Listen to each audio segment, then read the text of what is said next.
এখন ধরেন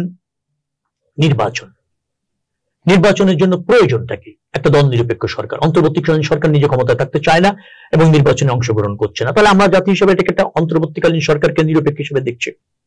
আইন শৃঙ্খলার পরিস্থিতি এখন যা আছে, আইন শৃঙ্খলা পরিস্থিতি তো এক মব ভায়োলেন্স ছাড়া অন্যান্য যে সমস্ত বিচ্ছিন্ন ঘটনাগুলি ঘটছে আইনের আওতায় আনা হচ্ছে। 18 কোটি মানুষ আছে, আইনের ব্যত্যয় হবে, বিশৃঙ্খলা হবে। আপনি ধরেন খুন হত্যা এগুলি একটা রাষ্ট্রে থাকে, নিয়ন্ত্রণ করার জন্য তারা সচেষ্ট আছে এবং ব্যবস্থাগুলি নিচ্ছে। এখন প্রশ্নটা হলো যে আপনি নির্বাচনের জন্য উপযুক্ত পরিবেশ হচ্ছে কিনা। দেখুন, এই যে রাজনৈতিক দলগুলি কর্মসূচি পালন করছে, অবাধে করছে, কোন বাধার সম্মুখীন হচ্ছে? নিশ্চয়ই না, অবাধে করছে, সমান সুযোগ নিয়ে করছে, রাইট? অবশ্যই।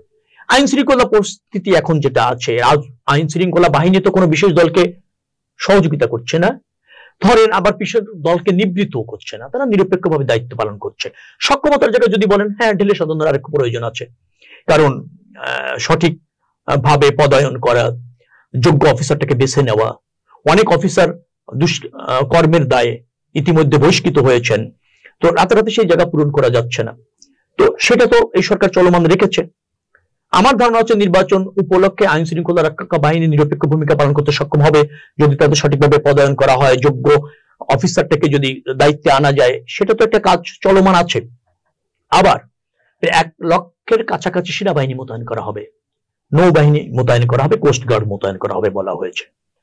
এখন আপনি তো কোন দলের পছন্দ মতো পাকিস্তান থেকে আইন শৃঙ্খলা রক্ষাকারী বাহিনী আনতে পারবেন না, আপনি তো আমেরিকা থেকে আইন শৃঙ্খলা বাহিনী আনতে পারবেন। আপনার তো আইন শৃঙ্খলা বাহিনীকে যেহেতু নিরপেক্ষ সরকার আছে, ঢেলে সাজিয়ে তো নির্বাচনটা করতে হবে, তো সে জায়গায় কাজ চলছে। আগামী 6 মাসের মধ্যে সেটা সম্ভব হবে। এর আগে তো 3 মাসের নোটিশে তো নিরপেক্ষ সরকার প্রতিষ্ঠিত হয়ে অথবা আইন শৃঙ্খলা রক্ষাকারী বাহিনী দলের অধীনে কাজ করেছে, দলীয় সরকারের অধীনে। তত্ত্বাবধায়ক সরকারের 3 মাসের মধ্যে আবার নিরপেক্ষ গ্রহণযোগ্য নির্বাচন করেছে, এই দৃষ্টান্ত আছে। আচ্ছা, নির্বাচনের যদি শিডিউল ঘোষণা না হয়, তাহলে নির্বাচন কমিশন তো অথবা সরকার তো সমান সুযোগ নিশ্চিতের পরিবেশ তৈরি করা কতটুকু দায় তাদের থাকে? এখন বাংলাদেশের অধিকাংশ জায়গায় সাংগঠনিক বিএনপি শক্তিশালী, এটা প্রতিষ্ঠিত, একদিনে হয়নি, দীর্ঘদিন ধরে হয়েছে, আন্দোলন সংগ্রামের মাধ্যমে হয়েছে, দেশের জন্য কাজ করার ফলে হয়েছে। এখন আপনি যদি বলেন অন্য রাজনৈতিক দলটির ওই জায়গায় সমান অবস্থান নাই, আমি তো আপনাকে ভাই উইন করার জন্য সমান জনসমর্থন দিতে পারবো না। আপনার দলকে শক্তিশালী করার জন্য আমি তো জনবল সাপ্লাই দিয়ে ওখানে নেতৃত্ব প্রতিষ্ঠিত করে দিতে পারবো না। এটাতে যদি আপনি আতঙ্কিত হন যে না রে ভাই, গ্রামে গঞ্জে যেখানে যায় খালি বিএনপির লোকজন, দেশের 18 কোটি মানুষের মধ্যে সিংহভাগ বিএনপিকে পছন্দ করে। এখন অন্য রাজনৈতিক দলকে কিভাবে সমান সংখ্যক ভোট, সমান সংখ্যক নেতা কর্মী দিয়ে আমি আমার সমান শক্তিশালী করে বিজয় হওয়ার জন্য উইন উইন সিচুয়েশন করব?